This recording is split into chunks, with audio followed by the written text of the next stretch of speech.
लोकसभा में नेता प्रतिपक्ष और कांग्रेस सांसद राहुल गांधी के 2024 के महाराष्ट्र विधानसभा चुनाव में मैच फिक्सिंग के आरोपों ने देश की राजनीति में एक बार फिर हलचल मचा दी है। राहुल गांधी ने अपने मैच फिक्सिंग महाराष्ट्र नाम के आर्टिकल में दावा किया कि 2024 के महाराष्ट्र विधानसभा चुनावों में धांधली की गई, जिसे उन्होंने लोकतंत्र में धांधली का ब्लूप्रिंट करार दिया।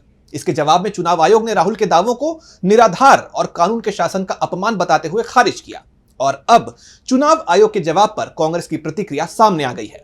तो क्या कुछ कहा है कांग्रेस ने, आइए जानते हैं।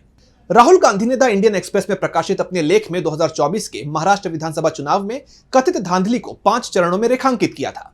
उनके मुताबिक यह धांधली सुनियोजित थी और इसका मकसद बीजेपी को फायदा पहुंचाना था। राहुल के आरोप थे अंपायर चुनने की प्रक्रिया में धांधली, मतदाता सूची में फर्जी नामों की बढ़ोतरी, बढ़े हुए मतदाता आधार पर फर्जी टर्नआउट, बीजेपी को जिताने के लिए फर्जी मतदान, धांधली के सबूत छिपाने की कोशिश। राहुल ने चेतावनी दी कि यह मैच फिक्सिंग अब बिहार विधानसभा चुनाव में भी दोहराई जा सकती है और भविष्य में उन राज्यों में भी जहां बीजेपी कमजोर नजर आ रही है। उन्होंने इसे लोकतंत्र के लिए जहर करार देते हुए जनता से सबूतों की जांच और जवाबदेही की मांग करने का आह्वान किया। उधर चुनाव आयोग ने 7 जून 2025 को राहुल के आरोपों को खारिज करते हुए कहा कि ये सभी आरोप निराधार हैं और राहुल इन दावों से कानून के शासन का अपमान कर रहे हैं। चुनाव आयोग ने दावा किया कि उसने 24 दिसंबर 2024 को कांग्रेस को दिए जवाब में सभी तथ्यों को स्पष्ट किया था जो उनकी वेबसाइट पर मौजूद हैं। आयोग ने कहा कि मतदाता सूची में कोई मनमानी वृद्धि नहीं हुई और मतदान प्रक्रिया पूरी तरह पारदर्शी थी। वहीं चुनाव आयोग ने विशेष रूप से मतदान डेटा पर उठाए गए सवालों का जवाब देते हुए कहा कि शाम 5 बजे के बाद वोटिंग परसेंट में बढ़ोतरी सामान्य है, क्योंकि यह डेटा कलेक्शन की प्रक्रिया का एक हिस्सा है। और अब चुनाव आयोग की इस प्रतिक्रिया पर कांग्रेस का जवाब सामने आ गया है। कांग्रेस ने चुनाव आयोग की प्रतिक्रिया को अनौपचारिक और बिना हस्ताक्षर वाला बताते हुए इसकी विश्वसनीयता पर सवाल उठा दिए हैं। पार्टी ने कहा कि चुनाव आयोग ने राहुल के आर्टिकल में उठाए गए किसी भी गंभीर सवाल का ठोस जवाब नहीं दिया, बल्कि गोलमोल बातों के जरिए जवाबदेही से बचने की कोशिश की।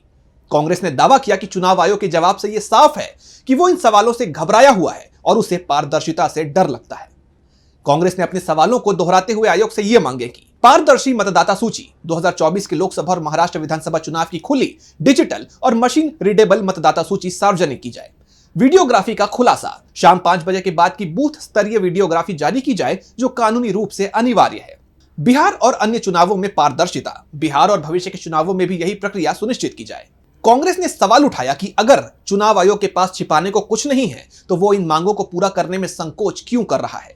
राहुल के आरोप और चुनाव आयोग की प्रतिक्रिया ने महाराष्ट्र विधानसभा चुनाव को लेकर एक गंभीर बहस छेड़ दी है। एक तरफ कांग्रेस का दावा है कि वोटिंग लिस्ट में असामान्य बढ़ोतरी, वोटिंग डेटा में गड़बड़ियां और पारदर्शिता की कमी लोकतंत्र के लिए खतरा है। दूसरी तरफ चुनाव आयोग और बीजेपी इसे निराधार और संस्थानों को कमजोर करने की कोशिश बता रहे हैं। इस विवाद ने न सिर्फ चुनाव आयोग की निष्पक्षता पर सवाल उठाए हैं, बल्कि वोटर लिस्ट और वीडियोग्राफी जैसी चीजों की पारदर्शिता को लेकर भी बहस को तेज कर दिया है। यदि कांग्रेस की मांगे पूरी होती हैं तो यह भारतीय चुनाव प्रक्रिया में पारदर्शिता को मजबूत कर सकती है, लेकिन चुनाव आयोग की चुप्पी या आक्रामक प्रतिक्रिया इस विश्वास को और भी कमजोर कर सकती है। सवाल यह है कि क्या चुनाव आयोग कांग्रेस की इन मांगों को पूरा करेगा या यह विवाद केवल राजनीतिक बयानबाजी तक सीमित रह जाएगा।